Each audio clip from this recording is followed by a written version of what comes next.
So hopefully everyone can hear me. I'm not too close.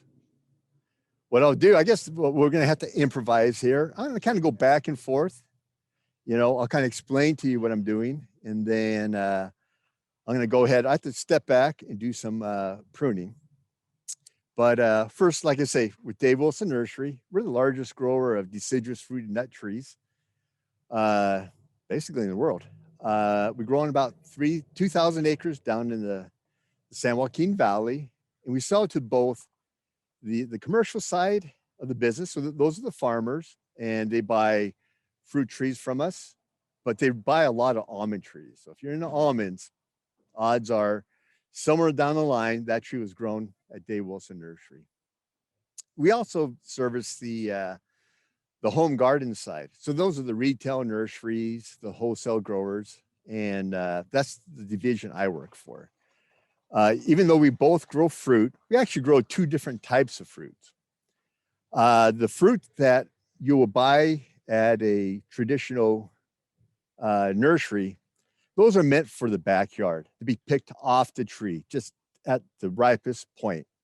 When you go into a grocery store, you notice like your peaches, your nectarines, your plums, they're rock hard. That is a commercial type of fruit. That's kind of bred that way so that you can ship it across country, and you know, they don't have to worry about spoilage. And the flavor is just not what you would get from your traditional fruit from the backyard. So that being said, right now is known as bare root season. And this is the absolute best time of the year to grow and buy your fruit. So we grow what's known as a bare root tree. And I'm going to go ahead and grab one of these and kind of give you an idea. So right back. Okay, thanks for bearing with us. We're improvising. So this right here is a bare root tree. And this is actually how we grow it in the nursery. This right here, you can see roots and the tree itself. Now, what we do is we grow these trees about 4 or 5 inches apart down in the valley. This portion right here is known as the rootstock. You can see that it kind of jots out. This is the sign, or this is the variety. So this right here is a Stella cherry, and it's on mazured rootstock. Why does rootstock matter? Well, rootstocks have two purposes. They're for soil adaptability and also the sizing of the tree. So when people say, I want a semi-dwarf tree, or I want a standard tree, it is the rootstock right here, which makes it a standard tree or a semi-dwarf tree. If you have wet clay soils, you would use one type of rootstock. If you have soils that are sandy, you would use another. And what we try to do at Dave Wilson Nursery is that we go to each of our nursery accounts and we custom tailor the proper rootstock for that area. So, you know, when you go in there to your independent garden center, you're pretty much assured that the tree that you buy there is going to be right for the area. So what's the difference between commercial and a home garden tree? Well, this right here is what the commercial grower is now trending towards. This is about a 24-inch tree, and this is what they're looking for. The homeowner, if they're paying $50 for a tree, this is not what they're looking for, right? But believe it or not, these trees are very vigorous when you put them in the ground.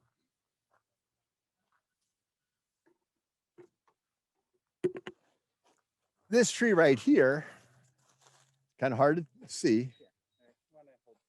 Yeah, Josh going to help me. So this right here is if you put it down in the ground, it's a 6-foot tree. This is what the homeowner wants, right? You're paying $50 for a tree. That's what you want. I'm going to show you why you can buy that tree, but to get it off to the right start, this is not what you want.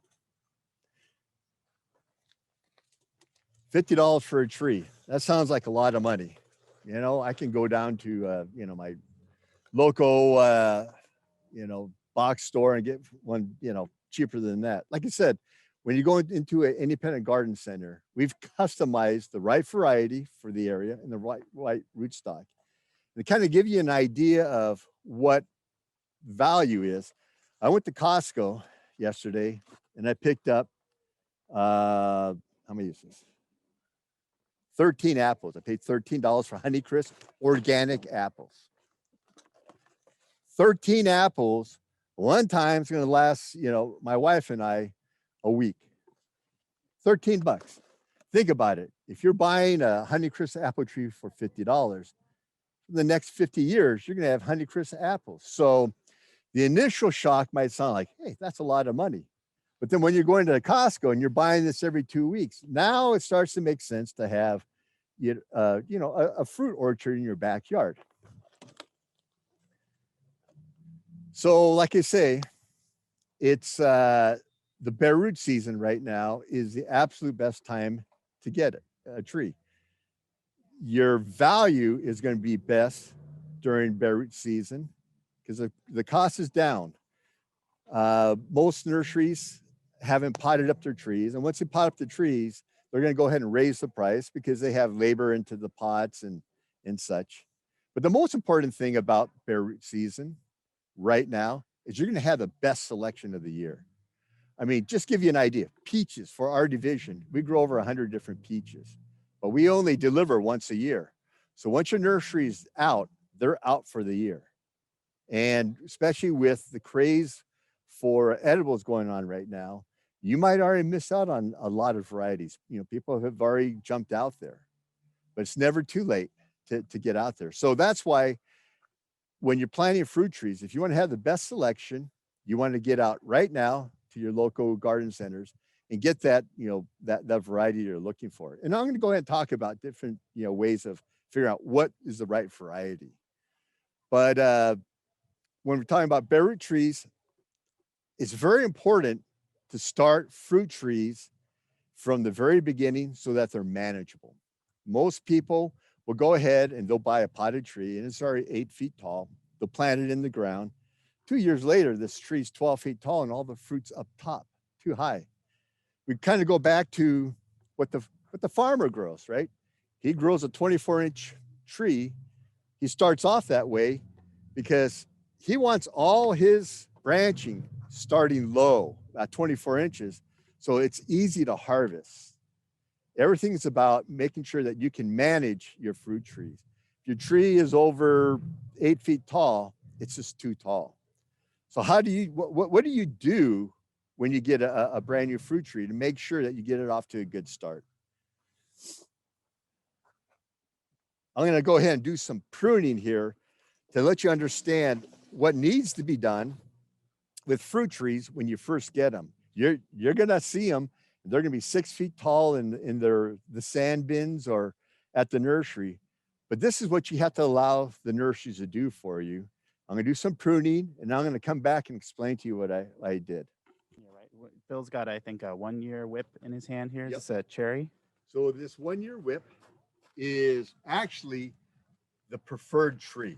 So he said it's actually the preferred tree, a 1-year whip. When I'm planting trees, I don't want any branches. I want to be able to go ahead, come in there, and start my own branching. So we got this tree right here, and it's a good 7 feet tall.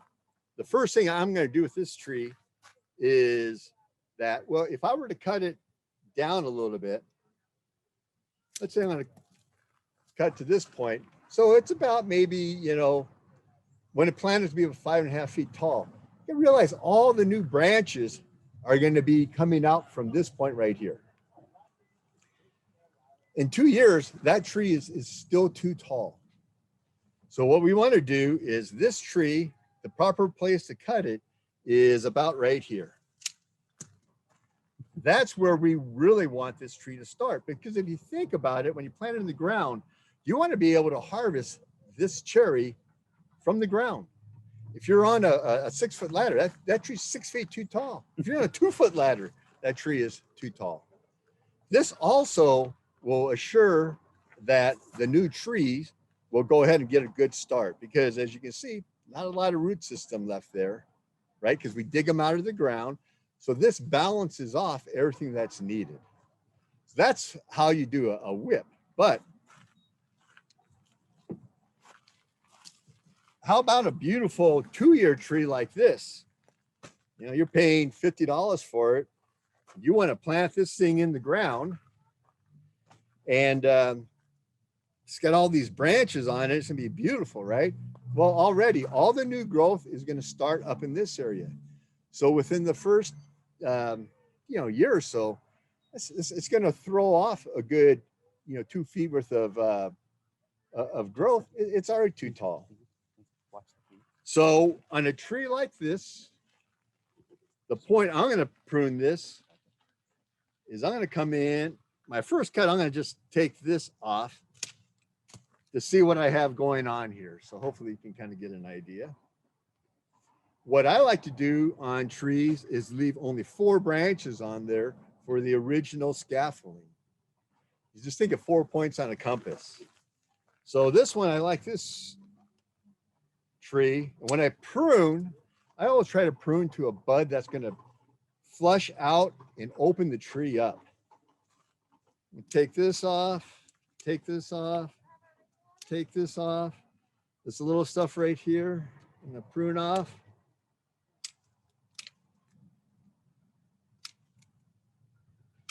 And then I'm going to tip back these branches just to kind of help with the new growth. So this is what we're left with on this tree. So this big tree, believe it or not, a tree like this is going to be a lot more aggressive growing. I'm going to just leave it 3. I'm just going to leave it 3 branches, knowing that this is the structure that we want to go ahead and start working with from day one. If you start it this way from the very beginning, you're going to have a nice tree go down 5 years down the line, 10 years down the line, right? So this is about 24 inches tall. We're left with 3 main branches that we're going to work with right here. We took all that extra growth that's going to kind of inhibit the vigor of the tree, because like I said, there's not a lot of root system going on. And a tree like this is going to take and grow twice as fast as if you didn't do anything and planted the tree by itself. So this is right here is ideally what you want to do with a bare root tree. And so let your local garden centers prune it this way.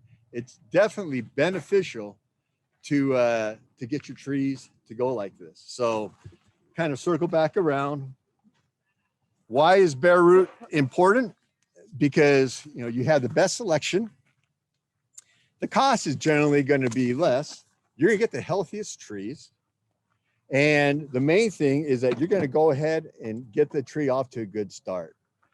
So you're thinking, well, why do we want this low branching? And we're going to kind of lead into what we call at Dave Wilson Nursery, or backyard orchard culture. It's basically an urban garden. And it's all about keeping the size of your tree down to where you can manage it and be able to harvest it. And so you can kind of maximize the yield that you're going to get in your small backyard. Kind of best way to explain this is that when I was a kid, my mom, she wanted a Santa Rosa plum. So we planted a Santa Rosa plum. And we didn't know anything about trees back then. So planted the Santa Rosa plum. Thing grew like crazy. After about 3 years, we got 50, 60 plums, and it was perfect for a family of 5. But it just kept growing and growing. So after about 5 years, my mom would collect all the extra plums, and she would hand them out to the neighbor, the neighborhood. My mom was a little Japanese lady, and she'd shuffle down the sidewalk, and everyone would welcome these Santa Rosa plums. In the meantime, this tree's getting bigger and bigger. So at 10 years down the line, everyone knows it's plum season. They see my mom, she's got a wagon full of plums. She's going down the sidewalk, and people are, doors are slamming. They've got enough of our plums. And so we got this tree that's 18 feet tall, 15 feet wide. And if you know anything about a Santa Rosa plum, it produces plums in about a 2-week period, and then they all drop. So we had this space that was 15 feet wide, and it was dedicated to 2 weeks worth of fruit. Well, how about taking that 15-foot plot and really kind of maximizing what kind of fruit that you can put in there? So what we have is what we call the backyard orchard culture. And it's actually making sure that you start off with a small tree from the very beginning, right?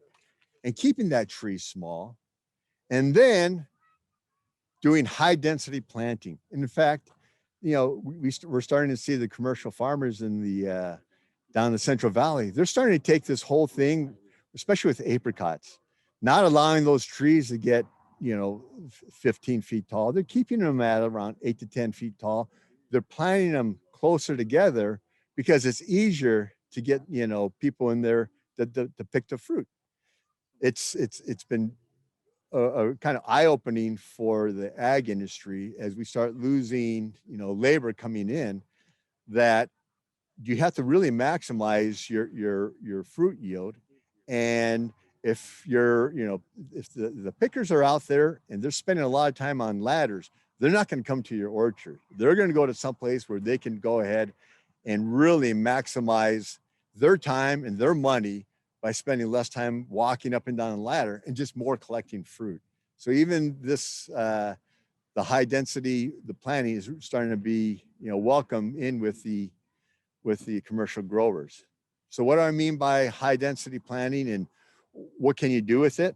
Well, I'm going to bring up my little harvest chart here and kind of explain what the whole concept of the backyard orchard is. So what we have here is our fruit and nut harvest date chart. And this is something that you can go ahead and get onto our website. You can download, but definitely use this as a guide. So I had mentioned that, we had this plum tree that took up 15 feet of space and it produced plums for 2 weeks. Well, what if you take that same location and you plant 3 plum trees, but you keep them nice and small? You're not going to let this tree get 15 feet tall. Let's keep it at like about 8 feet tall at the max. And instead of the old days where the farmers are they're planting trees 12 feet apart because they need to get a tractor in there. Unless you have a tractor at home, you don't need that. So why not plant these trees 6 feet apart? Or in fact, why not plant 3 trees in a hole at once and make yourself a multi-stem tree? And then what you would also think about is if you like plums, well, why not have an early season plum, a mid-season plum, and a late season plum? That way you got plums the whole summer long. So that's when you now turn to the Dave Wilson Nursery harvest chart. And we lay out from May until December all the different fruit varieties that you can grow in your backyard. So if you go into plums are a little bit later producing. They start in June, but they go all the way into September. Let's say you pick out a Methley plum, a Burgundy plum, and an Elephant Heart plum. Now you got one early summer, midsummer, late summer. So now you got plums producing the entire season long in that 15-foot space. There's different techniques of doing that. You can go ahead and plant. There goes that thing's been falling all day. So there's different techniques of maximizing fruit in that area. One technique that we really like is planting multiple trees in one hole. And the best time to do that is right now, because you're using bare root trees. You don't have to dig as big of a hole because you can just go ahead and cut these trees down and fit 3 trees, space them about 12 to 15 inches apart. And just making it's going to be like a multiple fruit salad you're going to do. You can do this for anything. You can do it for apples. In fact, at home, I have 2 different plantings of 3 apples in a single hole. You can do this with cherries and such. What you kind of want to do is make sure you keep the like varieties together because they need the like care. So think multiple plantings, high density plantings. But the most important thing to understand with this whole concept is you're going to need to keep those trees at a manageable level. So what we always suggest doing is summer pruning. I'm going to talk about winter pruning, but summer pruning is something that is known for size control. And so kind of like when you're in your regular backyard and you're out there and you got a hedge and it's starting to get a little squirrely, you go out there with a hedge trimmer and you prune it back and you don't think anything of it. Well, we want you to have that same idea and do that for your fruit trees, because that's when you get the vigorous growth is in the summer. So what you want to do is you want to be able to check that size to the height that you can reach and keep it that way. And what this does, it now starts to encourage all the new growth. Don't forget, we started the canopy pretty low at 18 to 24 inches. You know, we got 6 to 8 feet of viable fruiting area that you're going to just kind of work with all the time. Don't let that tree get out of hand. Just when you're out in your yard working on it, just prune your fruit trees the same way. So yeah, so people are asking about multi-grass. That's my next subject. So that's kind of planting everything in one hole, right? Multiple planting, or you can just space up, the trees 5 or 6 feet apart in a line, or you can stagger them. But just go ahead and think of these trees now as fruit bushes as opposed to big old fruit trees, because a family of 5, you can only eat so much fruit. So why not space the harvest of these fruits so that you have fruit all the way around? There's different ways of really maximizing your fruit production, and one's multi-grafts, and I'm going to show you 2 different options. And then there's also miniature trees. So I'm going to bring out the multi-graft. But what we have here is a multi-grafted pluot. So for those of you who are not familiar with a pluot is known as an interspecific fruit. It is actually a cross between a plum and an apricot, and it was developed by Floyd Zager, and all these new interspecific fruits are still being hybridized by the Zager family out of Modesto. Now, in an interspecific fruit, all it is just a natural cross that's being accelerated by hand pollination. Nothing in a laboratory. There's no moose gene in this. There's no trout genes in this. It's just the old-fashioned. They take pollen from an apricot and they cross it with a plum, because they're both Prunus species. They're both related.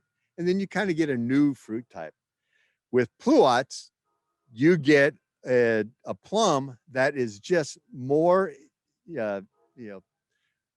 interesting in flavors and sweetness and just overall a better piece of fruit. Let this train go by. There's also Apriums, which are another cross. Plueries are really the kind of upcoming fruit for the backyard, because it's a cross between a plum and a cherry. Size of the fruit is smaller than a regular plum, but bigger than a regular cherry. And the thing with plueries, I have several in my yard. They'll hang on the tree for a good 8 weeks. I got 2 months worth of fruit on them. So this is a multi-budded tree. There are 4 varieties of pluots on this, and we have spaced the ripening so that you'll have pluots all summer. We have early pluots such as Flavor Supreme on this. We have a late pluot, Flavor King, and 2 mid-seasons, Dapple Dandy and Flavor Queen. So you see this nice big tree. This is how we grow them in the nursery. But once again, it's already going to be too big. So when you get a tree like this, the best thing to do is to prune it back so that you're going to go ahead and be able to control the size. So I'm going to do a couple quick prunes so you can kind of understand why it's important to prune down a tree.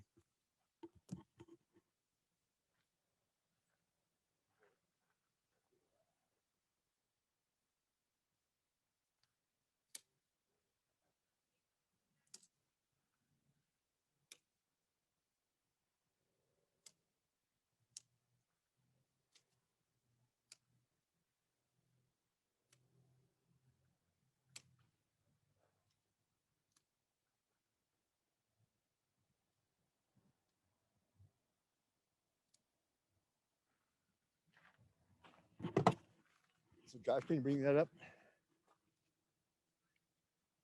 This is a perfect example of how a fruit tree should look when you bring it home from the nursery. Well, you want to open it up. Think of just kind of like if anyone does roses, you want to open center in all your fruit trees, because that right there allows it to have good air circulation. So, you're doing less battles with, diseases and that kind of stuff. You get good air circulation. It's kind of hard to see, but I was actually making sure when I prune that I prune to a bud that is facing out, so that it's going to continue to open up like a vase. Now, a tree like this, or some of the other ones that I prune, you're going to need to prune these back several times the first year, because you don't want it to get out of hand. So come summer, all these trees that I've pruned so far, they're going to have about 15 inches worth of growth. On the new branches, you want to cut that back 50% down to like 7 inches. Throughout the summer, it's going to go ahead and grow another 15 inches. You prune to an outside bud. So just think of like opening up a vase. This is what you want to do for the first year. Don't worry about fruit or anything like that. You're always going to think about just opening that tree up the first year to get good structure. If you start with good structure from the very beginning, you're going to have a tree that gives you, hardly any problems going forward. So this right here is a multi-grafted tree. Another option that we have,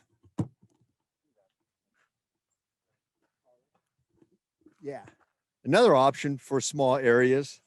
This right here is an apple espalier. So let's say you have an area along, fence line that you really don't, you only got a few feet to work with. This right here has two varieties on it. It has Anna apple and it has Fuji apples. We also do what's known as a 6-way apple. We also do pears. There's 6 varieties of apples on one plant. So, this is more of an, if you want a little bit of fruit, but you want a variety of a little bit of fruit, and you have a narrow area, this right here is a really good option to go with, because, it'll grow naturally flat, but it'll also fill, it'll produce fruit for you. Whereas with the multi-grafted trees that we have, those are meant to be, grown more as a regular tree. So those are 2 options for, multi-grafted trees. The other option for a small area are what are known as miniatures. And miniatures really exist with peaches and nectarines. And we got some really good varieties of miniature peaches and nectarines that are being developed by the Zager family down in Modesto. So this right here is a miniature nectarine called Arctic Sprite. It's one of the very first white nectarines available as a miniature. And believe it or not, this little tree is grafted onto a standard rootstock. Because if I was to put this onto a semi-dwarf rootstock, it would be half the size as it is. A tree like this Arctic Sprite, our mother trees in the nursery, unpruned, are only about 6 feet tall.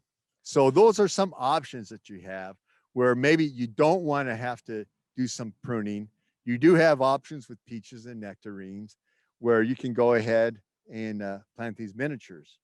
Even with apples, if you plant an apple with a very dwarfing rootstock, something like a Geneva rootstock, some of those trees will naturally only get about 8 to 10 feet tall. So those are some options of backyard orchard culture, but it's real important to understand we got to keep the size down, and that's done by summer pruning. So how about what do you do to keep fruit tree care? Well, like I say, summer pruning is it's pivotal. However, you don't forego doing some winter pruning. That's what you would be doing right now. Winter pruning for me is, I go and analyze all my trees. They're not very tall because I have already cut back the trees and I've kept all my trees in my own orchard. They're 10 years old and none of them are taller than 8 feet, and they produce more fruit than I could ever imagine.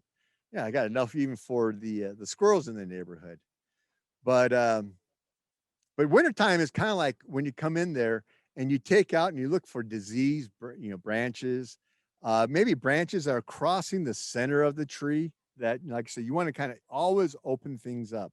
So this is when I do that kind of pruning. So by doing most of my pruning in the summer, my wintertime pruning is negligible. It's just kind of making sure I keep the trees healthy. Um, Dormant sprays. That's one thing that, especially in the California climate where if you have peaches and nectarines, especially if we're going to have late spring rains, it's really important to spray a copper spray and a sticker right now. Ideally, you would want to go ahead and spray, if you can, 3 times, maybe 4 times. I always say you try to think around Thanksgiving is a good time to get your first spray of copper in. And then around, New Year's. So look, if you've already missed those 2 sprays, the most important time to go ahead and spray copper is right before the bud breaks, right when the fruit trees, the buds start to swell, and we call it popcorn stage, where you can see it cracking a little bit. That's the entry point for all the different funguses that might happen when you get some spring rains. So that's why you want to go ahead and put a really good coat of copper spray on. How about fertilizing? Fertilizing for fruit trees, they're not like citrus where they require, almost a monthly feeding. For deciduous fruit trees, really 3 times a year is fine. I like to have people, right when the fruit sets and you got it about pea size, that's a good time to go ahead and fertilize your tree the first time.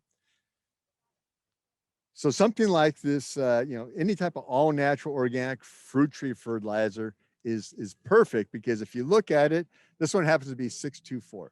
There's not a lot of nitrogen, so it's not going to promote all that too much growth. It really focuses more on the production of fruit. The second application of this would be midsummer. And then if you want to, you can put a third application in the fall, right before the tree goes dormant. That kind of helps store the sugars in the tree so that when it comes out of dormancy in the spring, it'll emerge again. Kind of going back to other things to do. Let's say in spring, when the trees or when the fruit is about the size of a pea into a marble, what most homeowners don't do, and what professional commercial growers do, is they thin their trees. So I get a lot of questions saying, Phil, I keep on getting my peaches get loaded with peaches, but to the size of, they're like size of little plums. And what's up with that? The first thing I ask is, do you thin? Most people say no. And the time to thin is when the trees are, producing the fruit that's between a pea and a marble size. And take off at least 50% of the fruit that's on there. It almost sounds, contrary to what you'd want to do. But the growers, they actually leave 4 or 5 inches between each piece of fruit. And that's how you get those big peaches and nectarines in the grocery stores, because they've done their thinning. Kind of an easy way to start it from the very beginning is, especially if your tree is only 8 feet tall, because you're doing your summer pruning, you're listening to me, is I just go up there and I just shake branches, and I get a lot of fruit drop right off the bat. So that kind of limits how much I have to go in there and thin. Another thing that is really important to do, especially in the California climate, is whenever you plant your fruit trees out there, make sure you have a lot of mulch. You can mulch underneath the trees, and you come up, leave a little bit of gap between the trunk and where the mulch begins. But this right here will cut your water consumption down dramatically. I live out in the Central Valley, and when I put a good thick 2-3 inch layer of larger size mulching, because that allows water to penetrate through. I had to water my fruit trees half as much as when I didn't put any mulching down. So these are just some kind of basic tools to kind of help you get your orchard off to a good start. You know, you don't have to have a big area. Josh, who was here and he was, you know, helping me out as we kind of muddle through this, he's on a little less than a third of an acre. He has 55 trees. And he's been kind of following what we talked about of just high density, keeping the trees as fruit bushes. And, you know, he has fruit all year long. So yeah, and Josh says nothing higher than 7 feet. That's just like me. I just keep things down. It's become second nature. When things start growing too much, I just go out there when I'm working on the yard and keeping things down.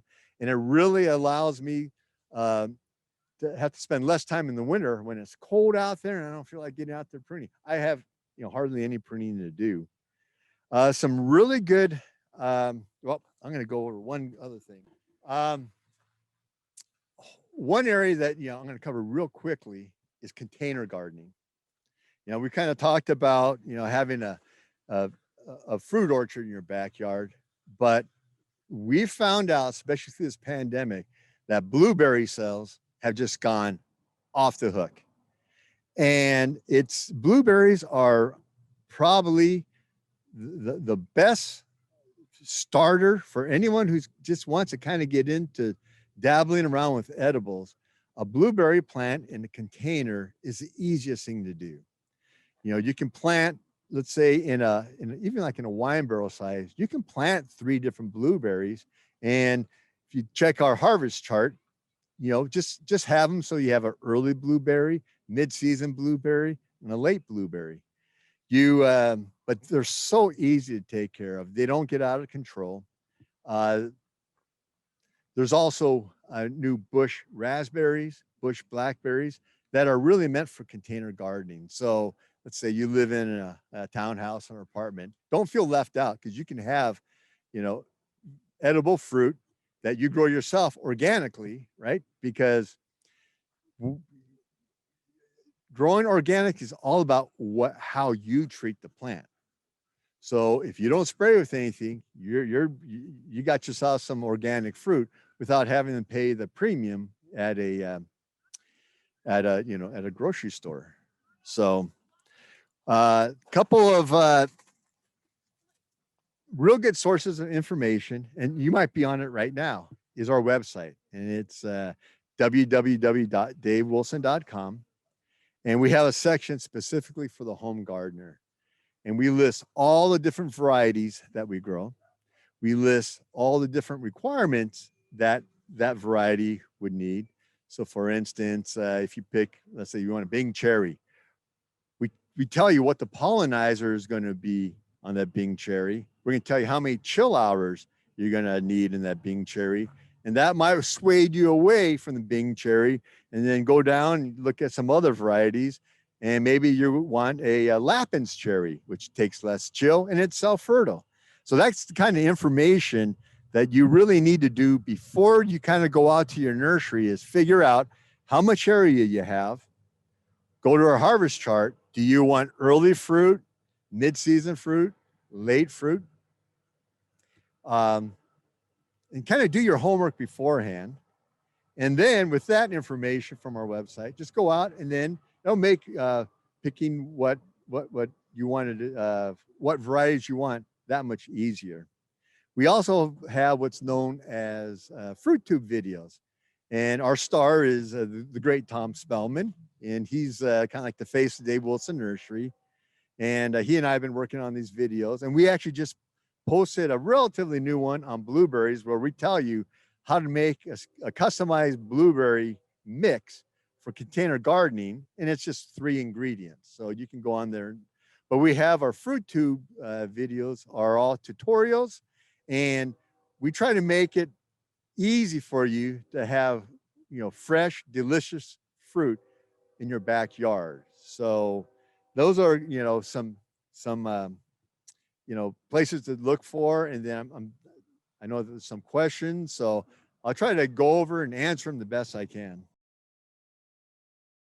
Okay, so two common questions that I always get on these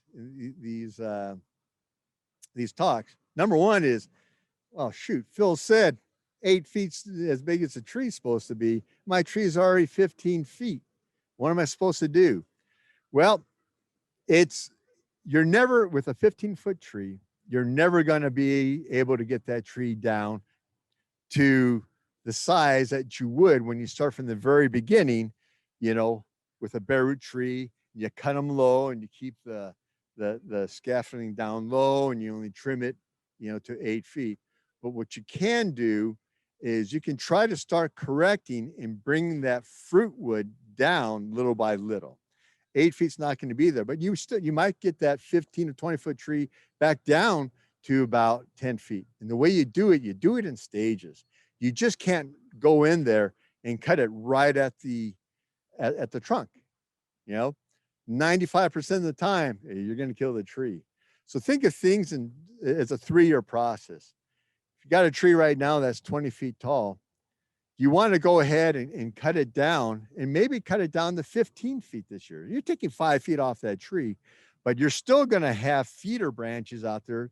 They're going to go ahead, they're going to leaf out, they're going to, photosynthesize and provide the nutrients for that tree to keep growing. Now, understand that tree's going to still get big, right? So in the summertime, you cut it down a little bit more and then start bringing the canopy down and think of it as a 3-year project. In the meanwhile, you're going to start encouraging new growth to come out from some of those bare branches that have been producing nothing because they've just been shaded out. So it's one of those where I always tell people, you cut it back hard. Understand there might be a case where that tree doesn't respond, but if you're not getting any fruit, if it's just the birds and the squirrels getting the fruit, you really don't have anything to lose. Another question I think that's been coming up is how much do you water? And watering is kind of, it kind of depends on your soil type. And, think of watering as almost a bell-shaped curve. Right now, you don't need to water, but in the summer, you need to increase. The farmers now, they've gone to just emitters. So kind of think of the drip emitters that spray out a spray that go about 15 feet wide. They're planting their trees still 15 feet. What you want to be able to do is get one of those rain drip full circle sprayers and put them between the trees and go ahead. That way you're casting the water throughout the whole drip system. I find that probably the most efficient way of watering. With that and mulching, you would be able to control how much water. A new tree, like something, I'm going to go back to my cherry, something like this, when you first plant it in, it's not going to need much water at all. As it starts to bud out here, as it starts warming up, you're going to need an increase. So a tree like this, you might water once every week and a half. Unless we get rain, then you don't water it at all. In the summertime, you might get to the point where this is aggressively growing. You might want to give it a good deep soaking, once a week or so. The tree itself is going to kind of tell you what to do. But with using efficient drip sprinklers and mulch, you're able to really to kind of control and watch what your trees need.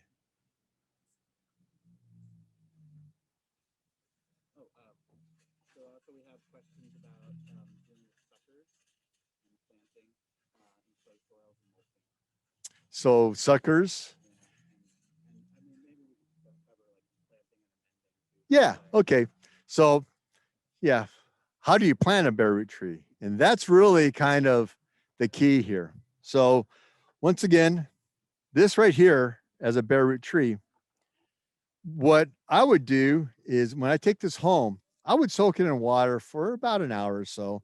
What I also would do is on all these roots, I would make fresh cuts. And actually, I'm going to do that right now.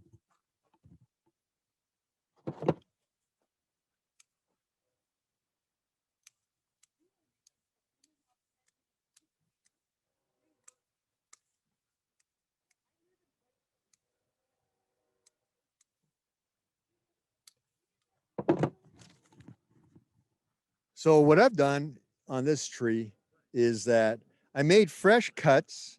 So this is where all the new feeder roots are going to come out. So I'd go ahead, put this in, soak this in a bucket of water for about an hour or so. And then you start preparing your hole. So in areas, California has a lot of clay soil.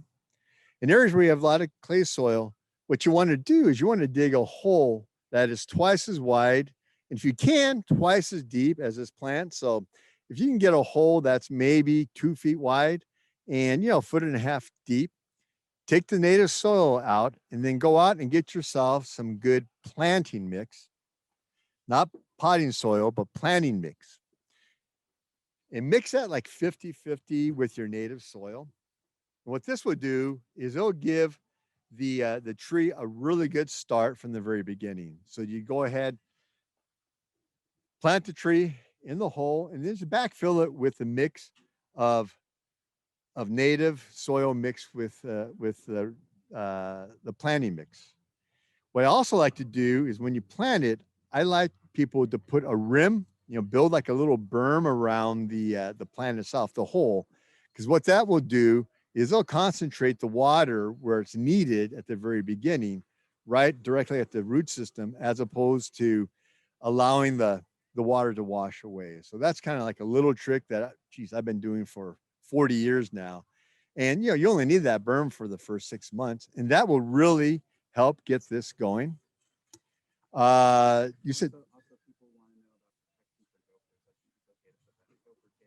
yeah. So if you have gopher problems, a gopher cage is really a good investment. There's certain varieties of rootstock that gophers are more attractive to. So gopher cages are a really good idea. If you live in the Central Valley, what's also a good idea, it doesn't harm, is whitewashing the tree, any type of brand new tree, to put a little bit of whitewash on there to, help a young tree, keep it from blistering in the sun. Another tip is when you're planting a new tree, doesn't have to be a bare root, it might be in a container. You're going to be able to see the graft mark where the graft part that you see, you want that facing north. You want the sign or the variety to face south. Reason being is the graft portion is the most susceptible to breakage and sunburn. So if you have that pointing north, it gets less sun and exposure, and it allows the tree, this tree right here, to knit together much quicker. Another question? Sure. Spraying. So there's some confusion as to what needs to be sprayed. People were thinking just peaches and nectarines because of peach leaf drill, but Yeah. So what needs to be sprayed? And that's actually a good question. Obviously, peaches and nectarines are the most important. But in my yard, I have peaches. I have lots of pluots. I have pluaries. I have apples. I spray everything with this copper. And I also mix a stay stuck, a sticker to it. So the copper itself, what it does, this prevents the fungus. But when you mix it with a oil, type spray, what that does, it does two things. It actually helps keep the copper stuck onto the tree, so when it rains, it doesn't wash off. But it also puts a nice coating on the tree, and that really helps kill overwintering insects, the eggs that might be, in little, the crotch areas and all that. That's just an added benefit of it. But spray them with, spray all your fruit trees. And it's organic. Yeah, absolutely. I mean, I grow all my trees organically. So if you buy an organic peach or apple or whatever, we can't, by law, we can't grow an organic tree because we have to treat our soils. We're such a large scale nursery that we have to treat our soils. But that doesn't mean that you're not going to get people kind of have a misnomer. A tree has to be grown organically at our nursery to be an organic piece of fruit. That's actually a fallacy. The tree must be grown organically by the grower or the homeowner for at least a year to be deemed an organically grown piece of fruit. So, it's really important. That's why I like organic fertilizers, because they're very slow releasing. They're easy on the environment. And these copper sprays, they're organic copper sprays. And, this way you're going to have good organic fruit. And then a couple of people have asked about, you talked about big trees, but they want to know about like small in between that, like 3 to 4 year old trees, how they should prune them. So let's say you have a 3 or 4 year old tree. So that's, as far as fruit trees go, that's still very young, and it's going to have more adaptable branching systems. So let's say you have a 3 or 4 year old tree and it's 8 feet tall right now. That's something you can probably bring down even this winter. Go ahead and bring the canopy down to, say if it's a 6-foot tree, bring it down to 4 feet. If it's a 10-foot tree, go ahead and don't be afraid to bring that down to 7 feet. Now you're starting to be able to go ahead and work that tree down to where it's a manageable size. Where it's just a little more tricky is that 20-year-old peach tree that's just gotten out of hand. And sometimes when a tree is that old, especially in stone fruit, the viability of a peach tree really is about 20 years. That's kind of the cycle where the commercial growers, they cycle out those trees, they pull out their orchards and they plant new fruit. It's the apples and pears that are a little bit more of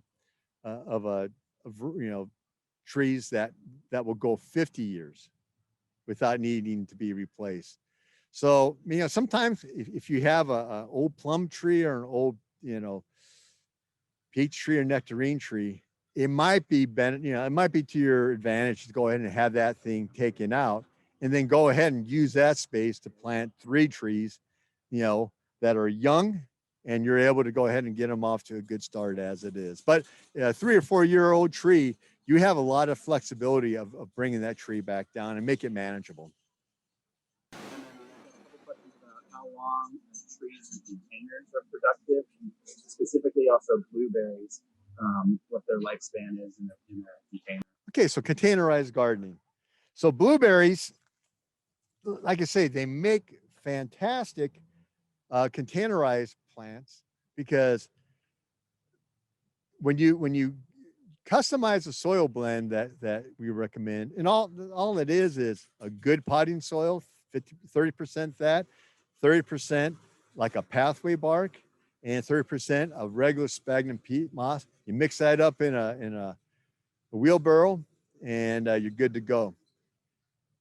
I've had blueberries in containers for 8-9 years.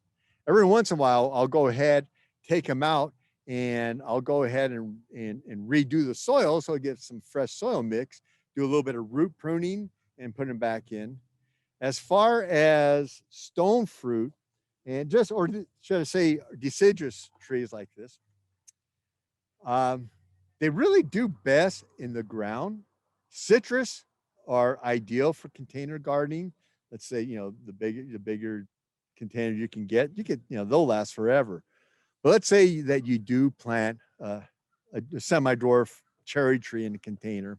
You can expect that to produce for you, for a good, 5 to 7 years before it would need to be, put into the ground. So, but blueberries, like we have these bush raspberries, bush blackberries, they work great in containers.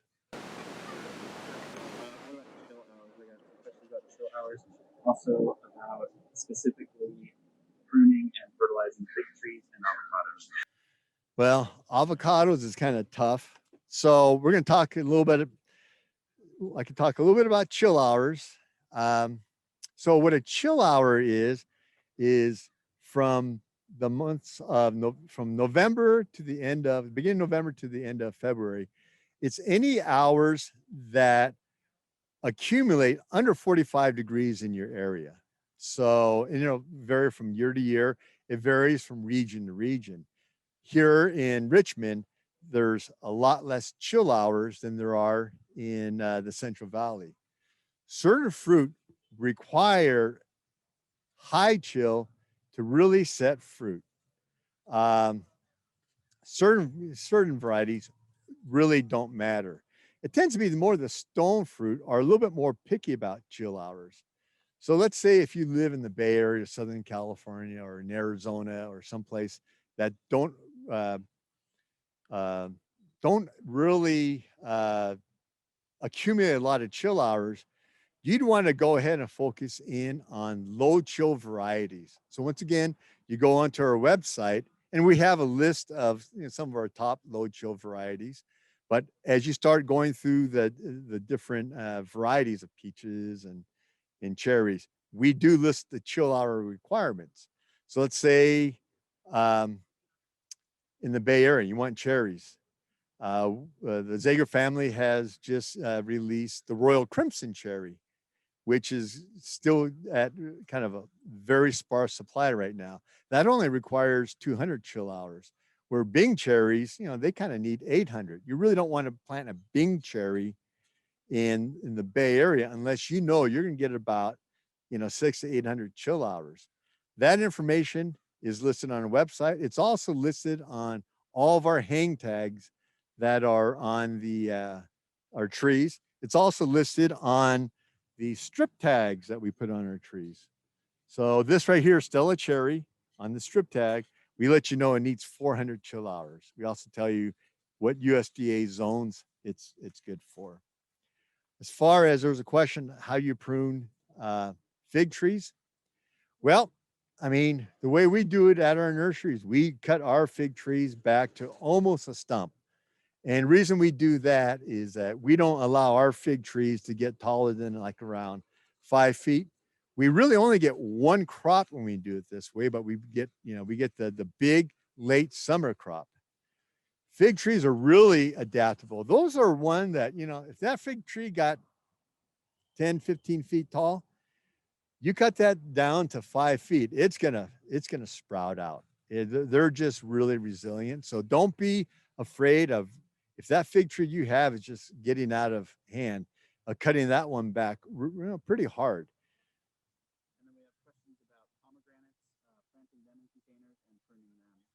So pomegranates, that is one small fruit that we sell in the same sleeves as the blueberries. That's one that will lend itself to container gardening. Even figs, if you use if you plant something like Violet de Bordeaux, Blackjack, those are two good varieties that would do really well in, let's say, like a wine barrel.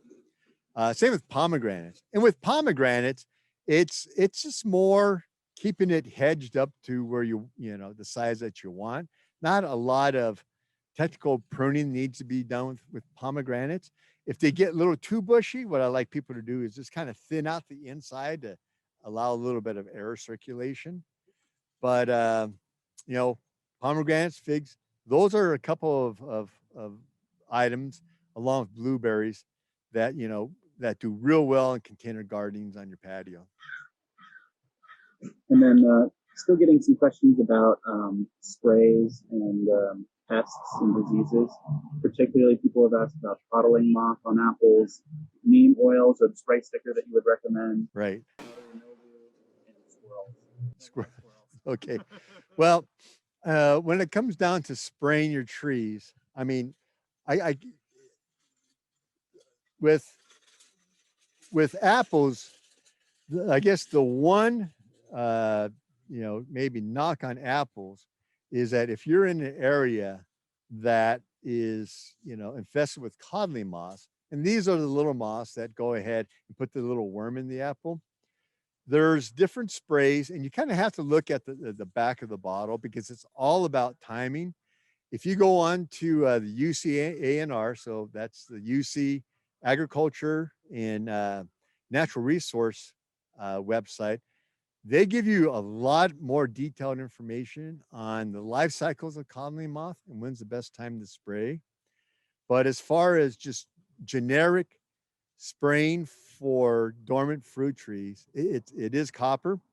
And it is, you know, whether you use a neem oil or just a horticultural oil, just, you know, it's all about timing. You want to get that spray on before the trees bloom. So, you know, ideally it's what we call the popcorn. When you start seeing a little bit of color on that bud swell, that's the time to get just a nice fine spray, like in a pump sprayer.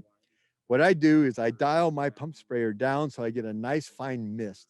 You get a much better coverage that way than if you open it up and you get raindrop sizes, because those just run right down the um, the tree. Now squirrels, birds, they're tough to control, but when you have that, you know, when you have that 8-foot tree, that allows you to be able to go out and net the tree. You can't net a 15-foot tree, but if you have that 6 to 8 foot foot tall tree, they have bird netting out there, and that seems to be pretty successful, just as long as you tie it tight on the bottom, um, to kind of control, you know, squirrels and birds. But the key is keeping that yourself that fruit bush, and you know, making sure that you start with a, you know, a tree that, you know, the branching starts at 2 feet. You don't let that tree get any taller than, you know, 7 or 8 feet. Netting is much, you know, much easier that way. Um, People are asking about fruit production the first year. Okay. Yeah, so I'm going to touch on fruit production. So you buy this cherry right here, and you hack it back, you know, or even like that, you know, the nectarine cut back, and you're like, Phil, I mean, you cut them way back. Well, the first 3 years of planting your new fruit tree, you don't care about fruit. You just don't. It's all about opening up that tree, making sure you have good scaffold branches, uh, and keeping the height down. Generally speaking, on peaches and nectarines, when you plant the tree, I always say it's going to take, you know, give it like 3 years before you start, you know, seeing fruit. You're going to see fruit, you know, the second year, but don't get fixated on fruit. Focus more on making sure that you have a nicely shaped tree. Certain varieties of fruit trees take longer. Say apples and pears, or even cherries, some plum. They might take up to 5 years to really start producing fruit, because they fruit off older spur wood, and that just takes time to develop. So if you're after fruit right away, peaches and nectarines will, you know, let's say 3 years. Apricots will kind of produce in that time frame. Uh, and understand that your pears and your apples and your cherries are going to take a little longer. You know, they just need more mature wood to fruit on. Fertilizing the first season. Fertilizing the first season? Like, you guys start fertilizing at the beginning of the season? Yeah. Yeah. So fertilizing, if you plant trees right now, by the time they start leafing out, you're going to be fine fertilizing. So it's going to be pretty much like mid-March. Uh, when you use an organic fertilizer, like, you know, we showed here, which is a 624, it's really, really, you know, you got to apply a lot of that to do damage to the root system. That's the nice thing about organic fertilizers, is the nitrogen source breaks down slowly. So you don't have to worry about it damaging the root system. So even a young tree like this, I wouldn't go ahead and recommend planting or putting soil in the hole initially. Why don't you just wait off? Let that tree go ahead and flesh out a little bit before you put your first application in. Follow up in the summer and finish up in the fall. And remember, that tree that you're planting right now, you're going to kind of want to, you know, you're going to probably have to prune it at least 2 or 3 times. Let it grow 15 inches, cut it back 7. Let it grow 15, cut it back 7. And let it just kind of incrementally size up. So at the end of this year, maybe that fruit tree is about 3.5 feet tall. That's probably idea. Next year, that tree is going to get up to about, you know, 5, 6 feet. Third year, you're going to be at the 8-foot height, and keep it there. 7 or 8 feet. So we'll talk about the espaliers real quick, spacing. It just depends. If you kind of, you figure these trees, the arms on them right now, they're about 3 feet, each side. So they're spanning about 6 feet. Space them anywhere between 8 to 10 feet. If you want multiple espaliers to go ahead and touch, because you figure that they're going to go ahead and grow, some more. They will need support.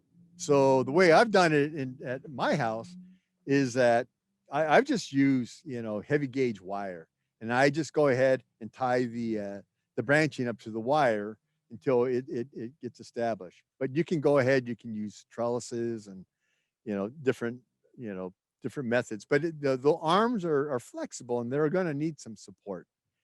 As far as, let's say you plant a 3 in a hole and one of the trees dies, it kind of depends on how old that tree was.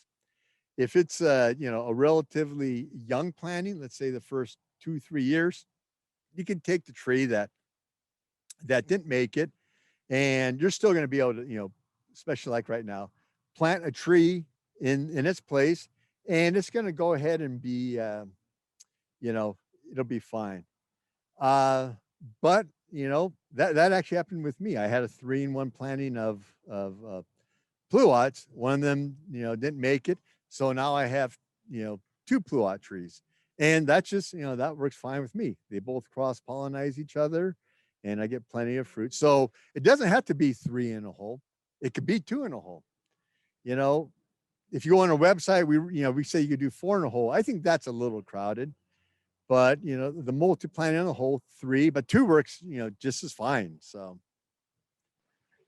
And then we have people wanted to grow persimmon in a container. And then I think someone was also asking about any way to spread growth that's already kind of congested. But I mean, we kind of covered that with pruning. Yeah. And then also people wanted you to clarify the difference or your preference between peat moss versus sphagnum moss and blueberry. Okay. So as far as persimmons and containers, honestly, they lend themselves best to the ground. They can be stingy producers to begin with. They're on a standard rootstock, so that's a little inhibiting. So I really don't recommend putting, unless you can get yourself, let's say like a 24-inch box, and those are available at some garden centers where it's deeper than a wine barrel or whiskey barrel, something like a 24-inch box. Then I think that you would be able to successfully have a persimmon container, especially if you go and you find yourself an Izu persimmon, which is a fuyu type. It's a type that it's, you can eat hard. They're a little less, they're smaller and a little less aggressive growing than a fuyu. So that would work. And then as far as peat moss, when I'm talking about peat moss, I'm talking about the bag compressed bales of peat moss that help acidify the soil, not the stuff that you make moss baskets out of. So, and like I say, it's a really easy combination. And if you go on to our fruit tube site, we show you how to make it, but literally we just put it in a wheelbarrow, and I just mix equal parts of like a medium-sized pathway bark, some good organic potting soil, not planting mix, but potting soil, and then the peat moss, the bagged tight peat moss, and just mix it together. What the bark does, it really acts as a aerifier of the soil, so you get a very good drain mix, which blueberries like. You get a lot of acidity from the peat moss itself. Then you get the base of the soil from the potting soil. So very easy, simple mix to make up. And then also people want to know about growing miniatures in containers. So miniatures in containers are something that you can do. They're on standard rootstock, but they seem to when we talk about containers and the miniature nectarines and peaches, about the smallest that you're going to want to do is the size of a whiskey barrel. And something like that, you're going to go ahead and it'll last there for, a good, 5 or 6 years. Then just go ahead, pop it out, root prune that tree, thin out the top canopy a little bit, and then just go ahead and repot it. But nothing smaller than your wine whiskey barrel for the miniatures. The one beautiful thing about the miniatures is we call them edible ornamentals.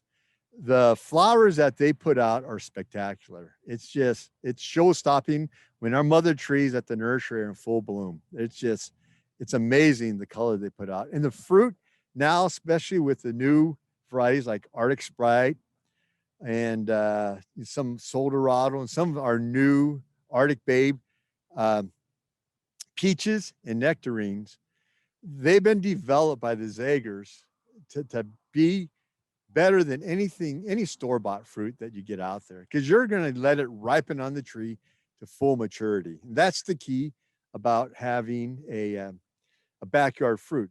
You're going to let that tree mature on the tree, not picked early, hard as a rock like you get at the grocery store. You want that dripping fruit. Yeah, I think Okay. mind if I Sure. do an outro? Yeah. We'll do a brief outro. This is all the time that we have for today. I apologize if we didn't get to everyone's questions. We've tried our hardest. We're going to open up Facebook. So if you guys go on to Facebook, you can ask your questions on there, and we can try and answer them on there. On the event page for Annie's Annuals and Perennials for this event.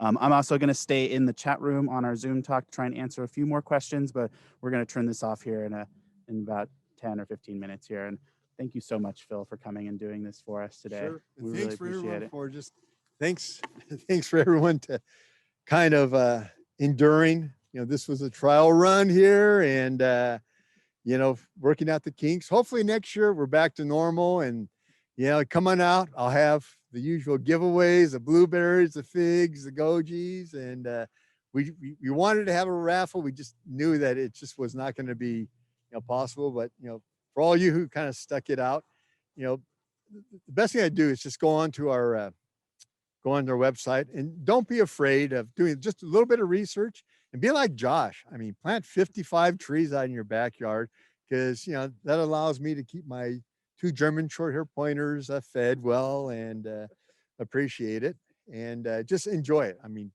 have fun with your fruit trees, but once again, just don't let them get too big. Think 8 feet fruit bushes is what you want. All right, thank you. Thank you again, Phil. And